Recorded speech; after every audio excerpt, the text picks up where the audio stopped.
sin duda uno quiere decir que uno es flexible, que uno admite las opiniones de los demás, que uno es capaz de darse golpes de pecho y decir me equivoqué. Bueno, todo eso es verdad, eso digo yo de mí, ustedes no dicen lo mismo, pero en algo soy absolutamente no flexible, totalmente fanática, y es de los teléfonos. Mire que me han hablado mal de los teléfonos. ¿Cómo puedes tú hacer un programa y hablar bien de los teléfonos cuando todo el mundo hablaba mal? Porque hoy día todo el mundo sabe lo mucho que ha mejorado la CanTV. Pero mi fanatismo se eleva, ahora con el internet no sé, y con la inflación mucho menos, cuántos ceros tengo que agregarle a mi fanatismo y a fundamentalismo cuando se trata de Pedro León Zapata. Pedro León Zapata, y voy a hablar de mí, en una entrevista que me hizo un joven de la Universidad Central, que también al parecer padecía del mismo mal que yo, el zapatismo, me preguntó que yo definiera a Zapata. Dije, Zapata es Venezuela. Y siguiendo de Zapata, la obra que ustedes ven, no sé si la están viendo en este momento, sino Daniel se las va a hacer, Daniel Parías, mi director, se las va a hacer ver, es una de las 50 obras que estuvieron, o estuvo, ¿cómo se dice? Están en el Museo de Arte Contemporáneo, y son ciberdibujos de una gran organización, de un gran evento, de una magnífica obra que hizo la CanTV por la cultura, que es en lo único que sí creemos todos, y tenemos que seguir siendo muy fundamentalistas, porque lo único que salva es la cultura. Y Pedro León Zapata, al parecer, es un gran embajador de esto. Y es un gran embajador porque cuando vamos a Washington no van sino los embajadores. Claro. Los grandes señores. Y yo dije que este programa me va a tocar hablar más de mí. Porque soy yo la que tengo que decir que me parece maravilloso que podamos exportar nuestro mejor producto bruto. Eso me lo dijo un señor también, que eres tú. ¿A dónde es que vamos a ir?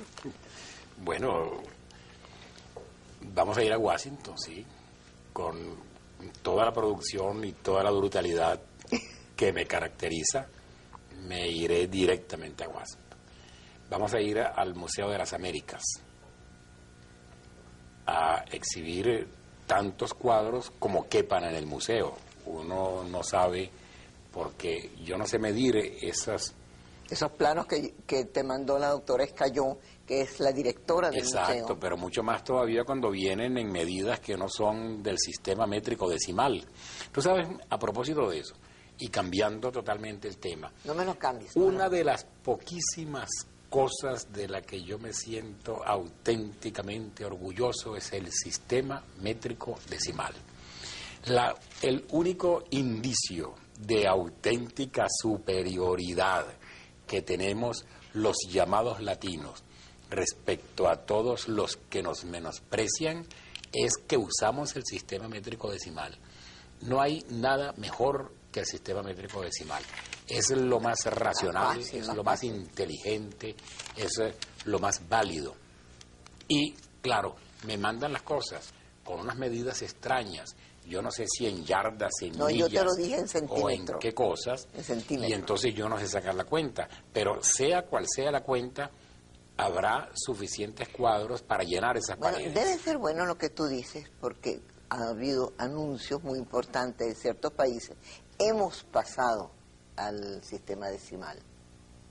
Los franceses, claro, que son totalmente cartesianos, pero los franceses usan decimal. Ellos lo inventaron. Sí, pues. Ellos inventaron el metro. Claro, entonces... Inventaron nuestro metro también, son los...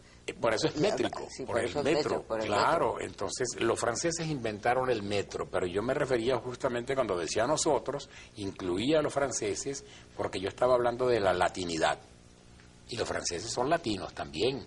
Naturalmente, no son latinos como somos latinos en Nueva York los latinoamericanos, pero de todas maneras son latinos en un sentido mucho más amplio, más universal, lo más que llamamos culto, mediterráneos. Más culto de la palabra. Ahora, claro. Tú estás por modestia evitando, porque no solamente es este año el año Zapata, sino que es el año que viene. Yo les diré por qué. Porque en este año, en un mismo día, me tocó verlo, estábamos un grupo que recibíamos eso que el CONAC nos ha asignado a los premios nacionales, del cual Zapata es 2 veces. A ti te quitaron un premio, eres de los que te No, dieron 2 veces tuyo, soy 2 veces, pero en mención, caricatura, no de periodismo como eres tú. Tú eres premio de periodismo y premio de artes plásticas. Sí, pero a mí me quitaron un premio, me quitaron uno para... O sea que saliste perdiendo, Salí es perdiendo. un mal negocio realmente. El negocio. Y después, en la tarde, un grupo importante de compañeros, amigos y jurados, tuvimos en el premio Pedro Ángel González, que da la gobernación del Distrito Federal una vez al año, y en la noche se inauguró la gran exposición cibernética, que como siempre lo que hace Zapata estaba repieno, como dirían los italianos, de gente. Entonces, luego viene una exposición en el CENIAT, que yo no sé si terminó o no, o está todavía Ya terminó, sí. Una exposición en el CENIAT. Después, una cosa que yo que me da pena decir, pero no voy al teatro, tuve la suerte de ir, y era porque era una sola vez, un homenaje a Andrés Eloy Blanco, donde era actor y autor Zapata. Después, ¿qué más? Espérate, hay un proyecto magnífico, que no podemos decir todavía, sobre Venezuela, y luego había la exposición. ¿Se puede hablar ya de lo que va a haber en el Fondo Monetario, en el Fondo de Inversiones? No sé, Bueno. tú es tu programa. Haz lo que tú quieras aquí. Después Tú no te haces responsable. Totalmente. El Fondo de Inversiones. El invitado no se hace responsable con lo que la empresa diga. Yo no soy la empresa, yo soy otra invitada. Pero como siempre es la empresa la que salva su voto. Dice, la empresa nos hace responsables. No se hace responsable. Sí. Está un espacio inmenso, bellísimo, en el cual ha puesto muchísimo empeño el ministro Poleto y gente como José Antonio Abreu para que ese espacio tenga pues toda la dignidad de recibir la obra de Zapata. Y esta exposición en Washington. ¿Y el libro? ¿Puedo hablar del libro? El libro ese maravilloso, costosísimo, al cual no tendremos acceso nosotros. Porque va a ser regalado, ese es un libro. Ese es otro asunto, pero es un libro muy importante, sí, que también... Pero es un libro que fue escogido... Pero debo aclararte una cosa, ahora que hablamos del libro, que en el libro yo hago los dibujos y también las ideas, digamos. Yo ilustro mis propias ideas en el libro. Es un libro del cual yo soy autor. Como dicen de los cantantes, No, pero no soy autor, soy autor del libro. No, cantautor. Cantautor. No soy cantautor del libro. Eso es lo que te quería decir, exacto. cantautor. Yo soy el autor del libro y yo también lo canto, en el sentido de que yo lo dibujo, aunque es fundamentalmente de dibujo. Pero, hablando de autor y de cantautor, justamente, en la obra de teatro que presenciaste, homenaje a Andrés Eloy Blanco, yo no era autor. El autor propiamente de la obra es Antonio Costante, que es autor, director y productor. Antonio Costante, ¿Tú eras entonces que tanto tuvo que ver con la cátedra del humor siempre, no, y eso se inspira. Pero tú hacías algo muy importante. Sí, se inspiró, digamos, se documentó Antonio Costante en la recopilación de la obra humorística de Andrés Eloy Blanco que hizo José Rivas Rivas, que fue quien nos asesoró en ese campo.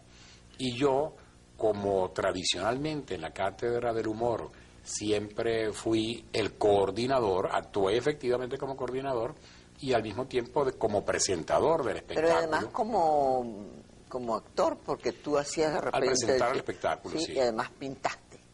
Sí, claro, porque uno trata de actuar con moderación, ¿no? Porque yo naturalmente no soy un actor de esas que lloran y gritan y bailan y sueltan carcajadas en cámara, porque no puedo, porque no me sale, porque por timidez y por todo eso. Entonces nada más hice eso y lo hice ese día y en Maracay y en Caracas. ¿Así hizo en Maracay también? Sí, también. Bueno, además el libro, pero decía que este año, y no es este año, porque este año termina una exposición en Washington que empieza en los primeros días de noviembre y termina en enero, o sea, empezando 1998.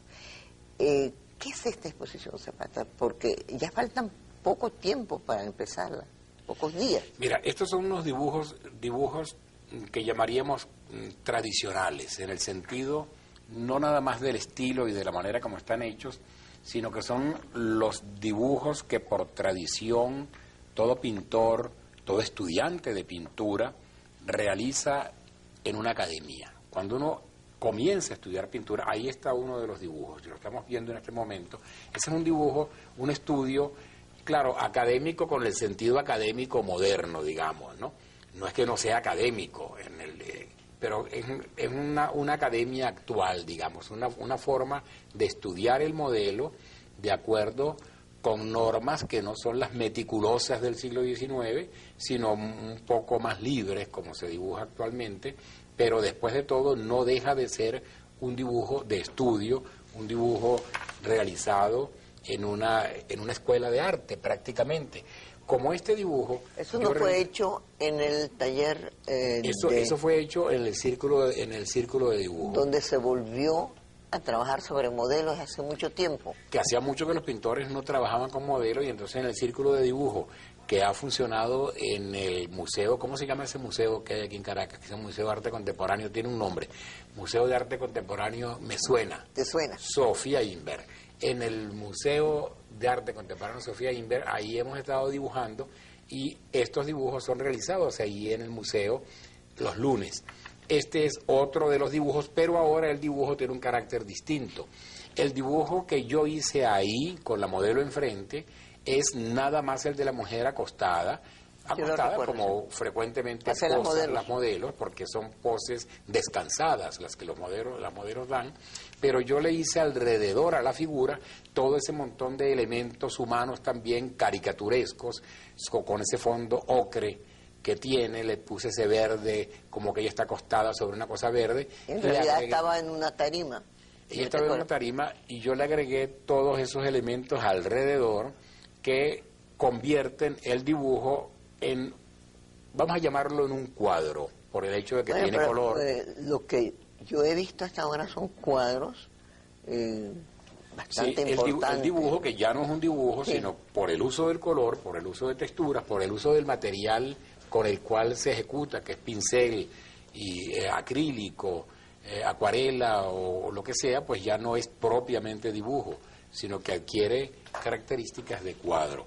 Como estos dibujos que acabamos de ver, como este último que acabamos de ver, hay toda una serie muy numerosa de dibujos convertidos en cuadros, que son los que van a ser exhibidos en Washington. Que van a ser, yo calculo que sé un poquito de medida, que puede ser unos 50 dibujos más. Pueden ser 50 dibujos, son dibujos relativamente grandes, como así, que ya con el marco ocupan un espacio mucho mayor. Y hablando en decimales, el dibujo original tiene como unos 75 es decir, medio pliego, ¿no? Sí, el tamaño de medio pliego. De periódico, que es más fácil de verlo en tamaño. Como un periódico entero, sí, como...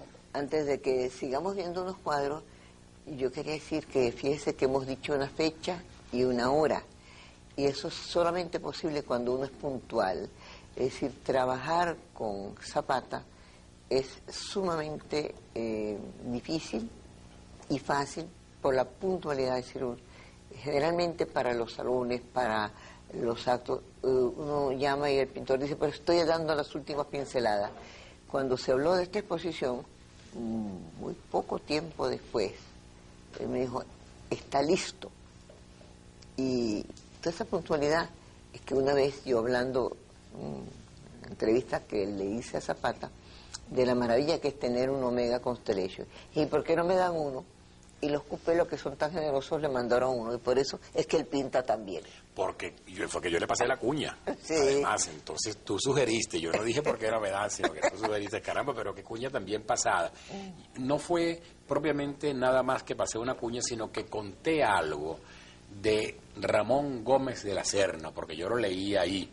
Entonces Ramón Gómez de la Serna, gran escritor español, decía: un señor muy importante en Inglaterra tenía en su casa un magnífico reloj del siglo XVIII. Era un bellísimo reloj.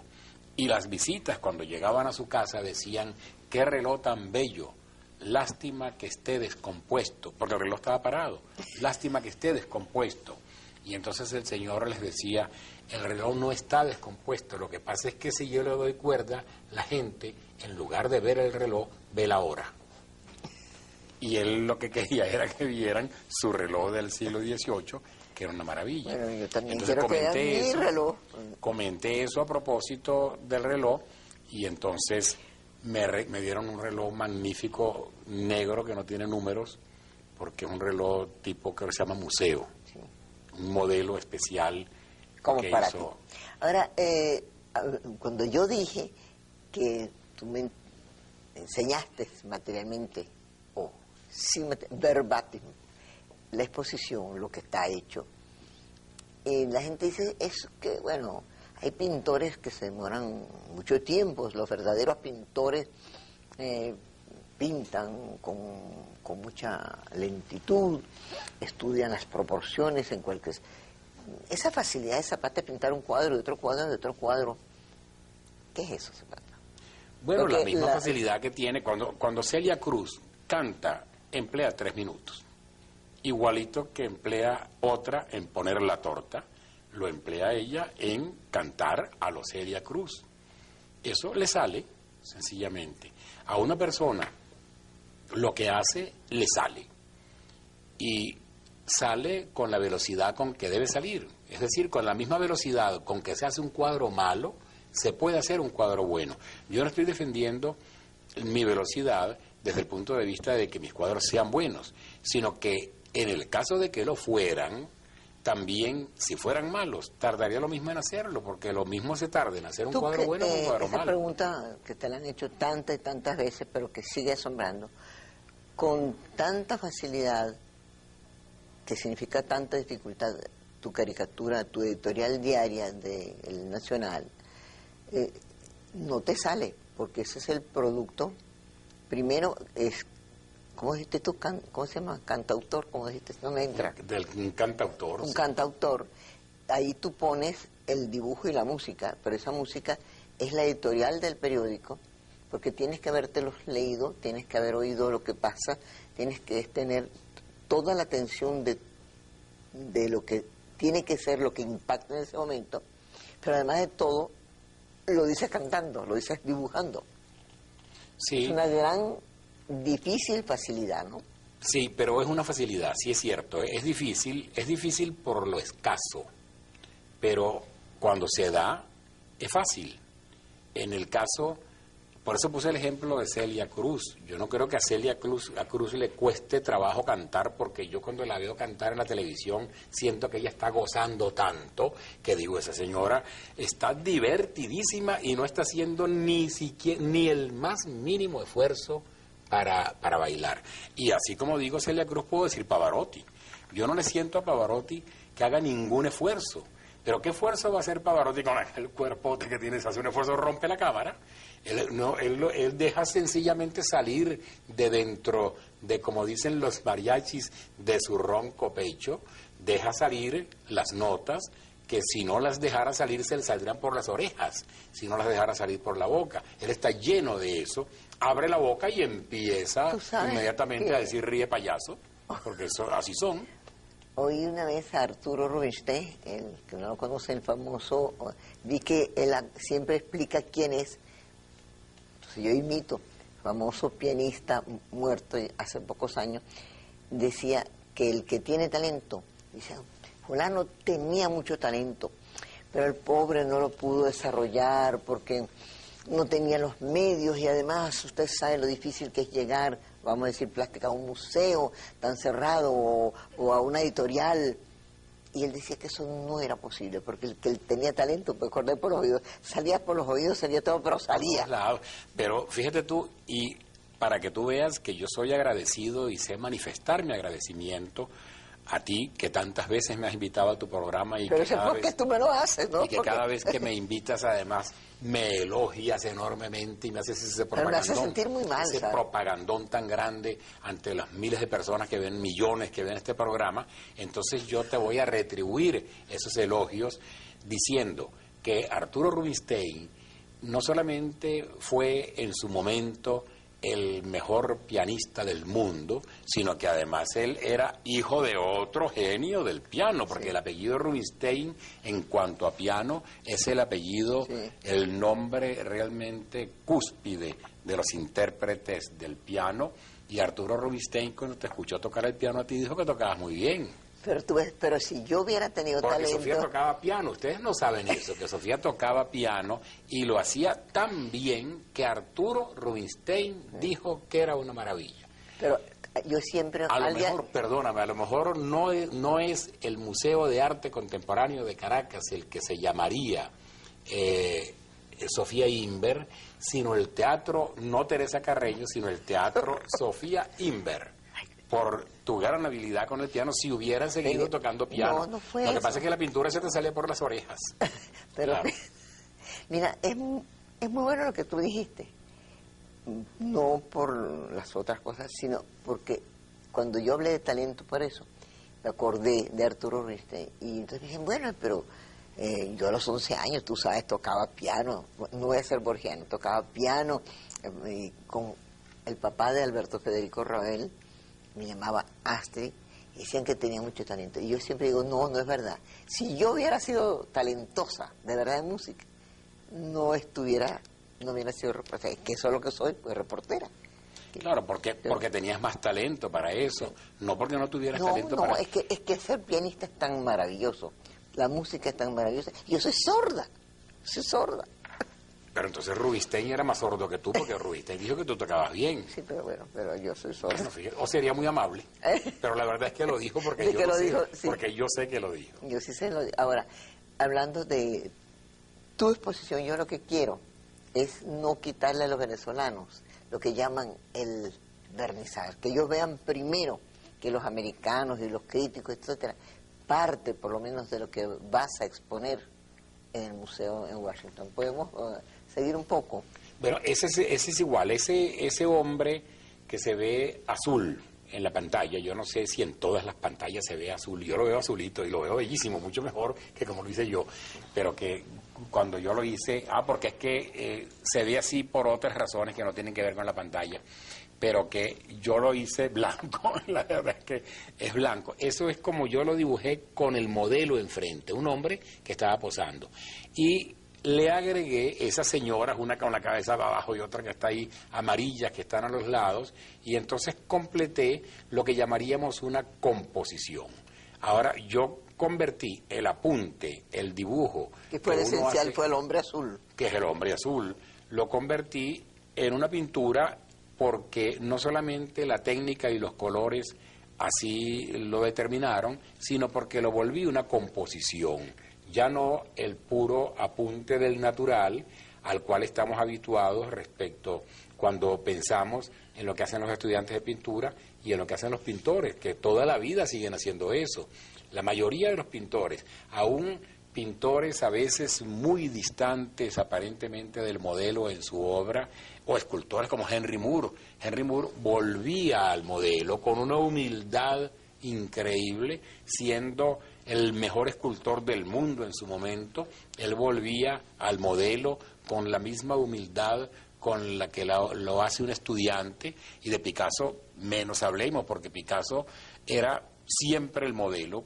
Picasso, cuando no además iba... la serie esa maravillosa del pintor y su modelo, que es una maravilla. Claro, porque es algo que tiene muchísimo que ver con la formación del artista plástico, y que en su caso siempre lo tenía en la cabeza, porque aunque el modelo no estuviera sentado enfrente posando, él lo tenía dentro de su cabeza, y él inventaba, y lo que él inventaba era la modelo posando igual que si estuviera en una academia posando. Tenía una particularidad Picasso increíble, que cuando uno lee eso en las biografías de él, no lo puede creer. Y es que invitaba gente a su casa, cenaban, estaban un rato hablando, y de repente él se desaparecía. No estaba ya más ahí Picasso, sin haberse despedido, y nadie sabía. Y bueno, la esposa de Picasso llevaba hasta donde podía la visita, y la gente se iba, y Picasso se desapareció. Y era que se iba a su estudio, que estaba en el piso de arriba, y ahí se pasaba la noche entera, y al día siguiente, cuando entraban al estudio veían un montón de cuadros que había pintado en la noche, porque él pintaba no un cuadro, sino un montón de cuadros en una sola noche. Es impresionante ver las fechas para uno Claro, que está obligado. la fecha uno lo ve. Uno y otro, la fecha del mismo día. Pero con la particularidad de que esos que pintaba él allá en su taller, arriba, en la soledad de su estudio, de memoria, eran los mismos que habían estado de visita en su casa. Es decir, se los llevaba como fotografiados en la cabeza y les hacía retratos. Y hacía un buen número de sus retratos, incluso el célebre retrato de la poeta de Gertrude Stein, ese hecho de memoria. Él hizo... Pero después ella posó. No, ella le posó durante... Ella fue Ella le posó durante 90 sesiones, sí. Pero cuando ella estaba en España, fue cuando él terminó el cuadro, con ella en España. Es decir, él no terminó el cuadro con ella enfrente, sino que él lo terminó de memoria. Y de memoria logró que se pareciera tanto que el esposo de ella dijo que no se parecía en nada, lo cual no le importó ni a Picasso ni a ella, porque opinaron que con el tiempo se parecería. Y no hay otro retrato de ella que ese. Una cosa, que yo conocí a la que era su secretaria, su inseparable, que era Aristoclas, que ya la conocí muy mayor, ella llevaba unas florecitas en la cabeza y todo, y ella me habló y me dijo, eso no es así. Imagínate si hay un libro de Aristoclas sobre Gertrude Stein, ella es así, de manera que debe ser absolutamente cierto que ella era así, y quizás que al marido no le gustaba que ella tuviera un ojo un poco metido o que no se viera. Y hay una magia, digamos, en el retrato que llamaríamos artesanal manual, que un pintor hace en comparación al retrato fotográfico, y es que, pongamos otro ejemplo, que ya no sería Gertrude Stein, que pasó a la historia no solamente porque una rosa es una rosa, sino también porque Picasso le hizo ese retrato y pasó a la historia con esa cara, sino que está también Stravinsky. ¿Quién es Igor Stravinsky? Igor Stravinsky es un dibujo de Picasso. No es que no sea un gran músico, sí es un gran músico, pero su imagen, ¿cuál es su imagen? ¿Cuál es su cara? La que dibujó Picasso. Ese es el único Stravinsky que existe. El único Falla que existe fue el que dibujó Picasso. El coleccionista, el célebre coleccionista, el otro de más tradición en Francia en aquel momento, al que Picasso también le hizo un retrato muy figurativo, muy realista, en un sillón. Bueno, ese coleccionista... Yo conozco el cuadro, pero no recuerdo la cara de él, el de los grabados que tú tienes. Volar. Creo que es Ambroise Vollard. El retrato de Vollard. No existe más Vollard que el que pintó Picasso. Pero, se volvieron así. Perdón, yo soy la que estaba equivocada, porque Candeler fue el que compró y mandó a hacer, pero los tres últimos de la suite Vollard son los tres últimos dibujos de Vollard. Claro, los retratos de Vollard. Exacto. Naturalmente que los retrató, igual que Van Gogh. Nosotros somos de los pocos que lo poseemos. Claro, igual que Van Gogh se autorretrató y retrató a su médico. Entonces uno dice, ¿cómo era la cara de Van Gogh? Como se retrató Van Gogh. No existe más Van Gogh que los Van Gogh que pintó Van Gogh cuando se pintó con un espejo enfrente, o su médico como era, como lo pintó Van Gogh. Pero uno se imagina que el médico fuera distinto. Hay una cosa muy curiosa para alguien que cree en la pintura, y que acaba de decir, porque no pinta uno para sí mismo solamente, aquí no lo podemos decir, no lo creemos, porque tú nunca te has hecho un autorretrato. Yo no te los conozco. Yo sí me he hecho entonces no nos conocemos.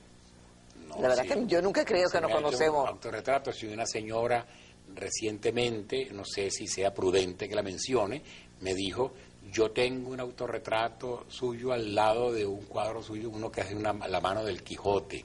Y entonces me dijo, yo compré en una subasta un autorretrato mío cuando yo tenía 16 años, que me lo hice a esa edad. Yo sé quién es la señora. Bueno, y entonces ella compró el cuadro y lo además tiene. Sí puedo decir quién es la señora, porque es una persona que me da la ocasión por primera vez decirle que muchos años los venezolanos y yo la admiramos mucho. Se Se trata de Tita Mendoza, que es una mujer admirable. Exacto, bueno, y ella me dijo que ella tenía un autorretrato mío, entonces sí existen autorretratos míos. Entonces estoy muy mal, mala autorretratos. jefa de museo, pues, porque no tengo nada de eso. Lo que pasa es que yo soy tan soberanamente vanidoso que aspiro a pasar a la historia sin hacerme autorretratos. Es decir, que no sea un autorretrato el que me pase a la historia, sino que yo por mi propio esfuerzo lo consiga. Cuando esté al borde de la muerte y me dé cuenta de que por mi propio esfuerzo no lo conseguí, me hago un autorretrato y paso. Pero eso va a ser horrible, porque tú sabes, cerca de la muerte la gente toma otro, se ve por horrible. coquetería debe ser... Pero en venganza contra mí lo van a decir, él era así. Él era así. Bueno, siempre fue así. Mira, tan miserable como esa pintura continua así, con la cual... Hasta él mismo sabía lo repelente que era. Bueno, a lo mejor sí, Mira, porque... ya está otro dibujo. Vamos Este es el mismo. Fíjate, el dibujo de la modelo posando con esa condición abstraída que las modelos tienen. Las modelos, como están posando, adquieren como una condición pensativa, concentrada. ¿Tú crees que piensan? Parece que pensaran, y entonces uno tiene que creer que lo hacen, ¿no? Y yo la rodeé de esos personajes, sarcásticos, de humor casi negro, que en este caso están alrededor de ella. Te iba a decir por qué a esas modelos generalmente tan bellas, porque tuve la No, pero aquí ella no está vista. Fíjate la pierna, una pierna muy flaca al lado de otra muy gorda. Sí. No, está hecha con mucha libertad. Pero aún en las otras que tú dibujas, realmente que son muy bellas, las rodeaste siempre de personajes muy duros, Yo no hablo de la calidad del dibujo, sino como expresiones, ¿Por qué? Por lo mismo, por lo que una vez hice una frase que tuvo cierto éxito, y era referidos a los alcaldes, que decía, Irene realmente no es tan bonita, es que ella siempre se pone al lado de Aristóbulo. Y entonces yo le pongo esas figuras al lado de la modelo, y mientras más bonita es la modelo, más bella se ve, como se ve Irene al lado de Aristóbulo. Bueno, Irene realmente es bellísima, y tú no... Yo me atrevo a decirlo porque Aristóbulo se reyó mucho con ese comentario. No, pero además te voy a decir una cosa, yo como mujer te puedo decir que Aristóbulo es sumamente atractivo y buenmosísimo. Yo imagino que sí, porque claro, lo que pasa es que yo desde mi ángulo del mismo sexo de Aristóbulo, yo no puedo decir, opinar. ¿No? Eran casi dos candidatos. Pero yo creo que él debe tener mucho éxito entre las damas. No, él cuando se sonríe, y es tan expresivo, tan... Aristóbulo es simpaticísimo, claro que sí. Y sobre todo que lo podemos decir con tanta libertad, porque ahora no es... ¿Cómo era? Ya no es alcalde. No es alcalde, así que podemos decirlo con más libertad. No quedamos tan mal, ¿no? Quedaríamos muy bien. Diga, pero qué aduladores, ¿no? No, pero tú estás medio adulandito por ahí. Mira esa señora, vamos a verla por partes. Ese dibujo me enferma, ya tú sabes. Esta la vamos a ver por partes. Este es un dibujo que no está elaborado como los otros todavía. Este es el dibujo tal como yo lo hice con la modelo enfrente. Entonces, es una espalda, naturalmente, y a medida que la cámara vaya bajando, se va a ir viendo. Donde la espalda pierde su nombre. Que es una espalda, que verdaderamente es una mujer de espaldas. Entonces, en este dibujo se ve lo que yo hice con la modelo enfrente. En los otros, que hemos visto algunos de ellos antes, se ve lo que yo hice después. Yo no quiero... O sea, lo llaman intervenir, pues. Sí, yo no quiero exponer, no es intervenir porque yo es lo que quiero dejar claro, yo no me meto con la modelo como la dibujé, sino alrededor le pongo cosas, intervengo el cuadro, sí. Es lo que te intervengo el cuadro, pero no el modelo. La modelo y el dibujo de la modelo queda en el cuadro definitivo como yo lo hice con la modelo enfrente.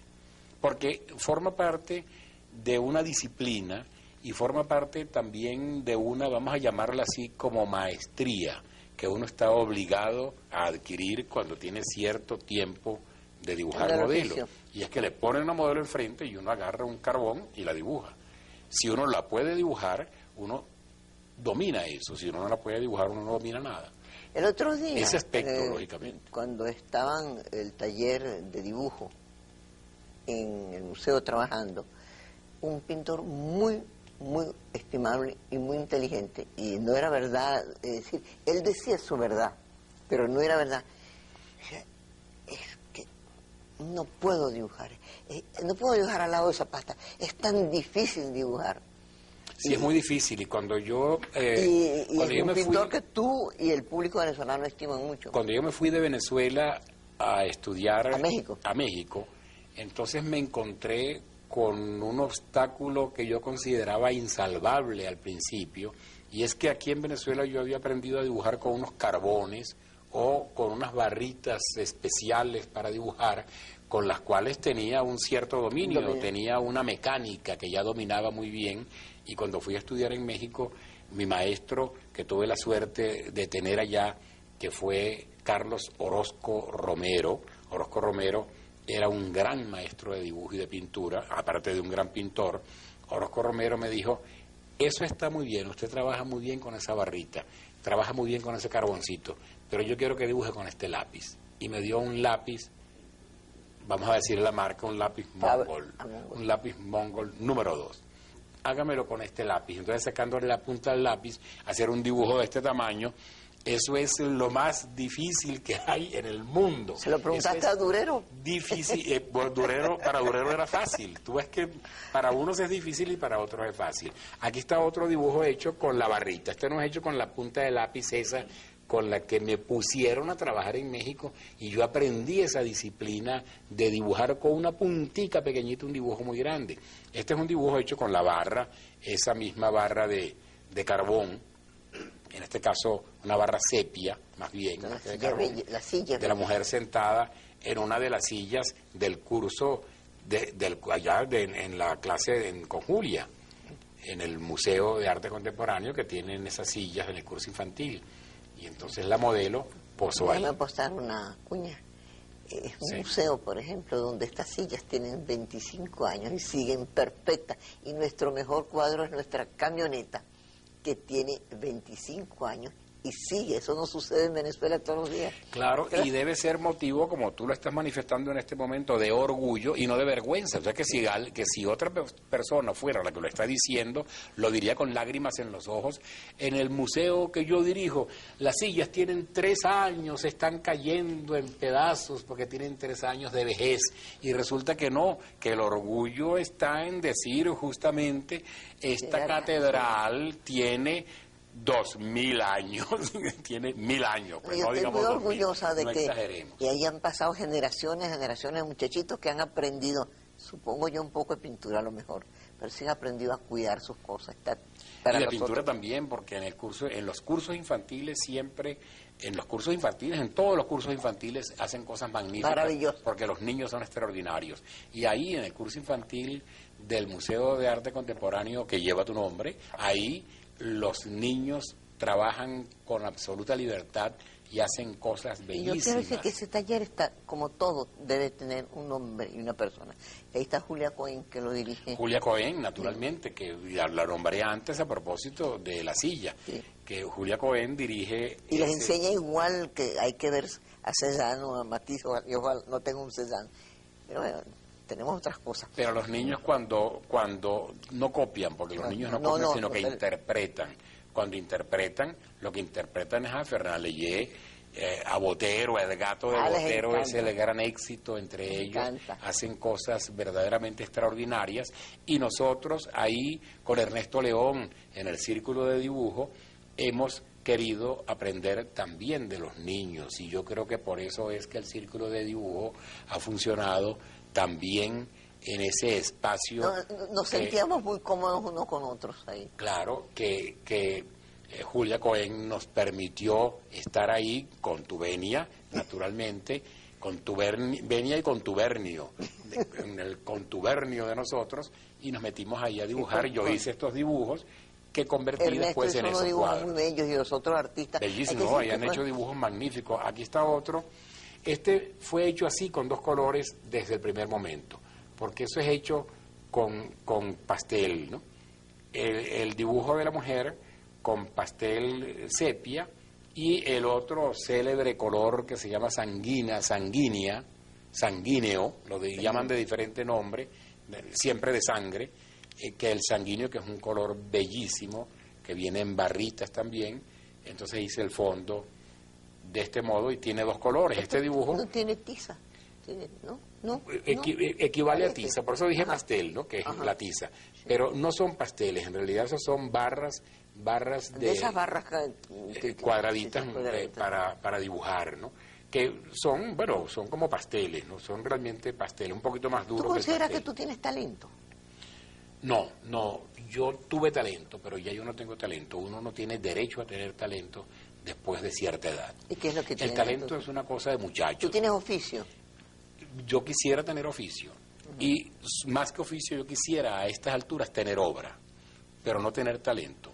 Me daría muchísima vergüenza llegar a esta edad con talento y nada más talento. ¿Tú tienes obra? Eso no, yo la voy a exhibir en Washington. Voy a exhibir esa cosa, a ver qué dicen ellos. Como tú conoces el inglés mucho mejor que yo, que lo desconozco por completo, no me refiero al inglés, los ingleses, sino al idioma inglés, entonces tú me traducirás lo que en inglés digan allá respecto a que si eso es o no es una obra.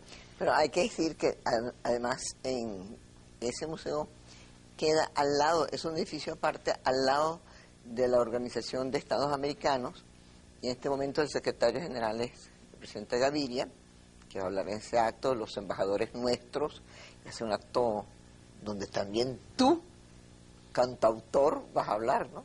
Supongo yo. Me imagino hablarás de que Venezuela, ¿cómo es? Pero no en inglés. Producto territorial bruto. Bruto y territorial, pero no en inglés.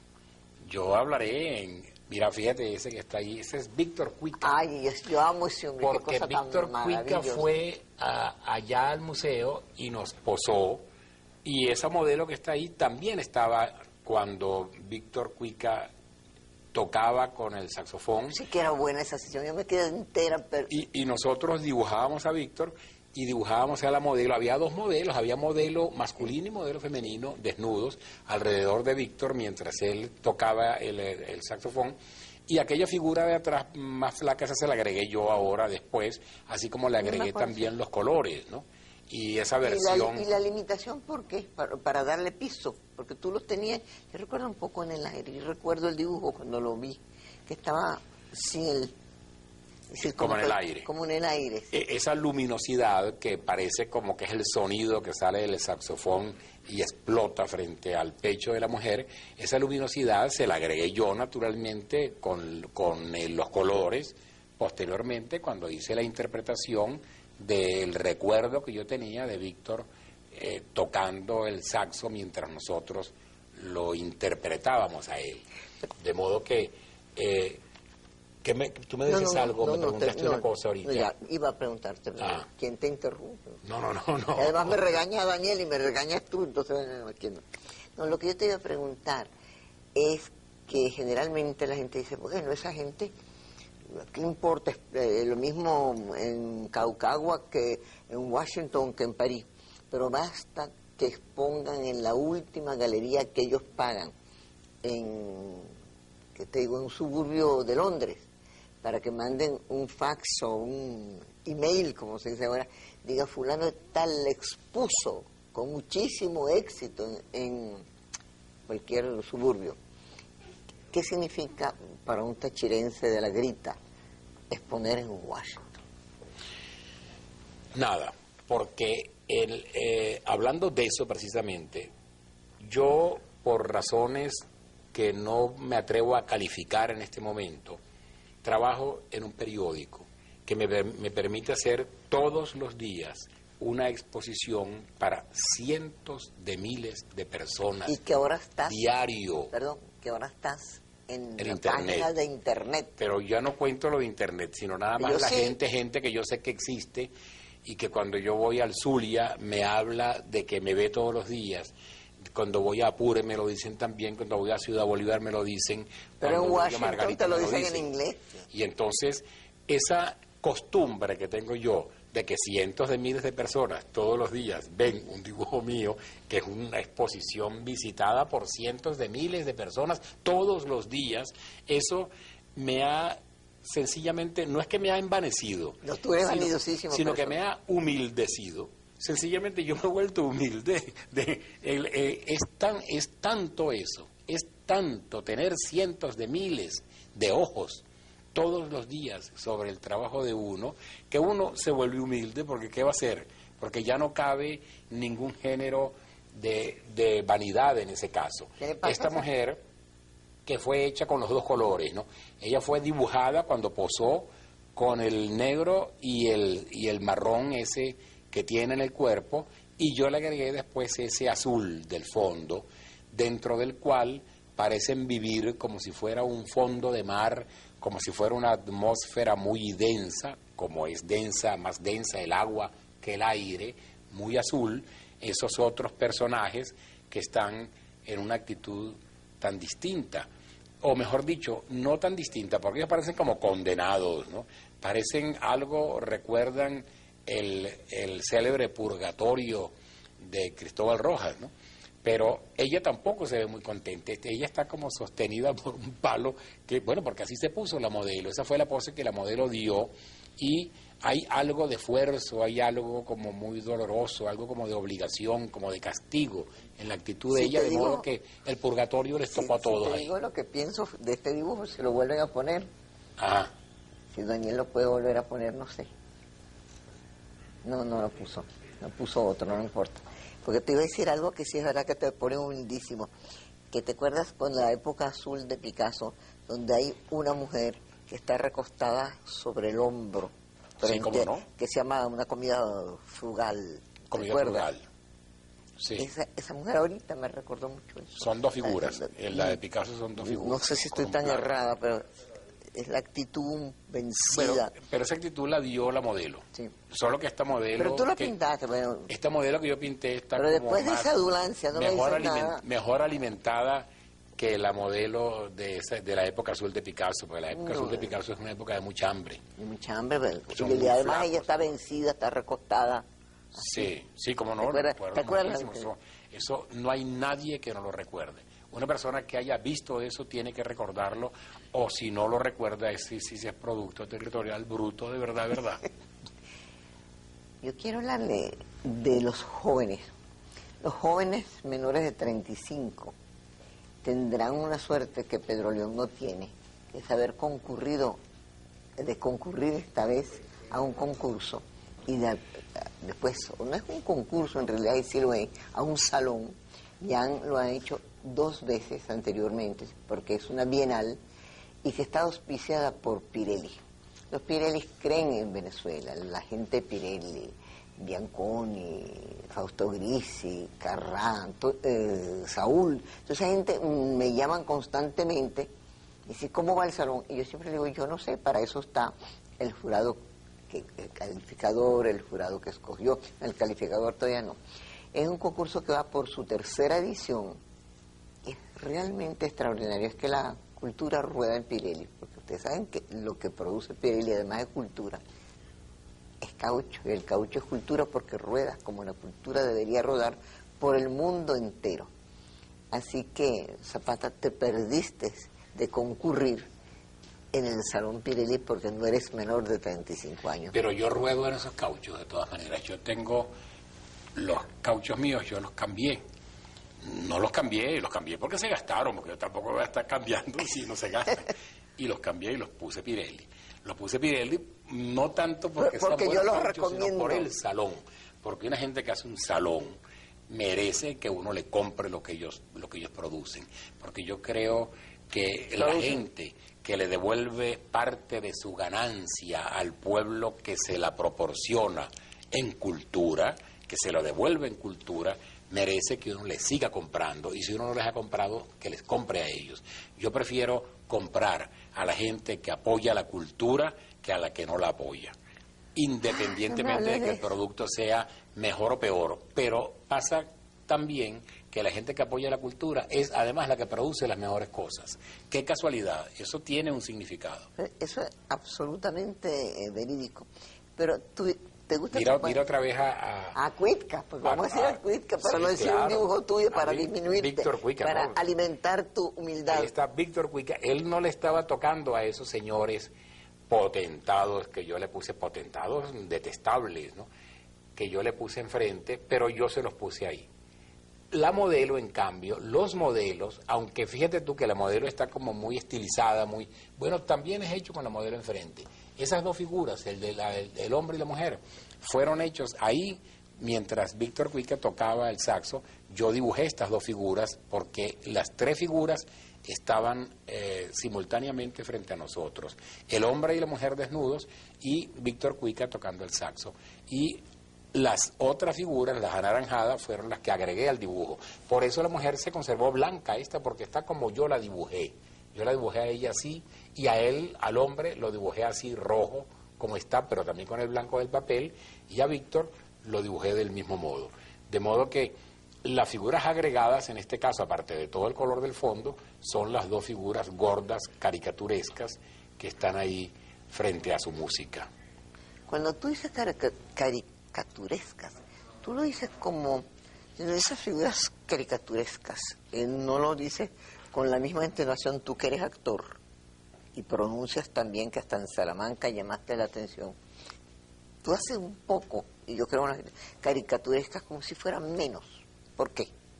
No, yo no digo caricaturesco como si fuera menos. Lo que pasa es que a lo mejor, como lo digo en otro tono, sin darme cuenta, ¿no? Naturalmente. Porque yo no creo eso, yo deduzco, no se da cuenta, tú te das cuenta absolutamente. Yo deduzco lo del otro tono por lo que tú estás diciendo. Pues lo digo en otro tono es porque para mí caricaturesco tiene un significado muy grande. Yo concibo como caricaturesca una buena parte de lo más importante del arte que el hombre ha producido en el campo de las artes plásticas, y lo veo como caricaturesca porque creo que esa deformación que el caricaturista imprime a su interpretación del mundo, esa deformación la han empleado un montón de grandes pintores en el arte, ¿no? Yo contra la caricatura no tengo absolutamente nada. No podrías, porque sería agradecimiento. Era un pugilato, sería muy mal agradecido. Un pugilito contra un mal agradecido con Zapata. Gracias por ser mal agradecido. Bueno, fíjate.